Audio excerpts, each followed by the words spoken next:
జనసేన అధినేత AP deputy CM Pawan Kalyan క్రమంగా జననాయకుడిగా ఎదుగుతున్నట్టే అనిపిస్తోంది. నిలకడ లేదు, సీరియస్నెస్ ఉండదు అనే అపవాదు పోగొట్టుకునేలా ఆయన ప్రయత్నిస్తున్నారు.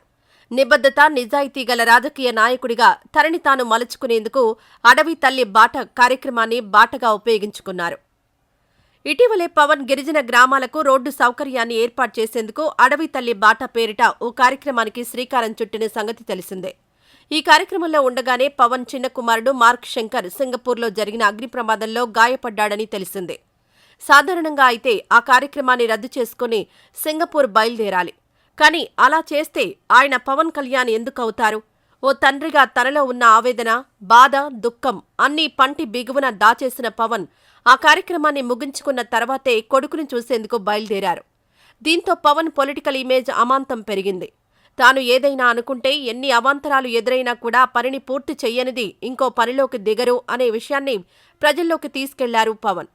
మనసును ద్రవింపజేసే ఈ ఘటనను మన తెలుగు మీడియాతో పాటు నేషనల్ మీడియా కూడా ఓ రేంజ్లో కవరేజ్ ఇచ్చింది. అలానే మాట ఇస్తే దానికోసం ఎందాకైనా వెళ్తాడు పవన్ అనే సందేశాన్ని కూడా ఇచ్చాడు. అడవి తల్లి బాట కార్యక్రమంలో మొదటి రోజు ఒక గిరిజన మహిళకు రేపు మళ్లీ వస్తా అనే మాట ఇచ్చారు పవన్. కానీ రెండో రోజు పర్యటన ప్రారంభం కాగానే తన కుమారుడికి గాయాలయ్యాయని పవన్కు తెలిసింది. అయితే తాను వస్తానని మాట ఇచ్చాను కదా, నా కోసం వారంతా ఎదురుచూస్తుంటారు అని చెప్పినట్టే అక్కడికి వెళ్లి వారితో మాట్లాడాకే కుమారుణ్ణి చూడ్డానికి వెళ్లాడు. ఇదంతా చూస్తున్న ప్రజలు జనసేనాని చిత్తశుద్ధిని మెచ్చుకోకుండా ఉండలేకపోయారు. ఇక జన సైనికులైతే తమ నాయకుడి గురించి గర్వంగా చెప్పుకుంటున్నారు.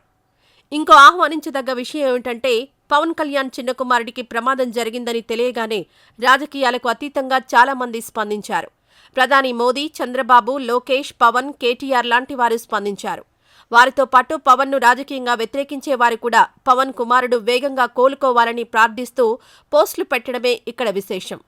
అసలు పవన్ని లెక్కలోకి కూడా తీసుకొని ఏపీ మాజీ సీఎం వైఎస్ జగన్, పవన్ పేరు చెబితే విరుచుకుపడే రోజా లాంటి వారు మార్క్ శంకర్ ఆరోగ్యం మెరుగుపడాలని కోరుకుంటూ ట్వీట్ పెట్టారు.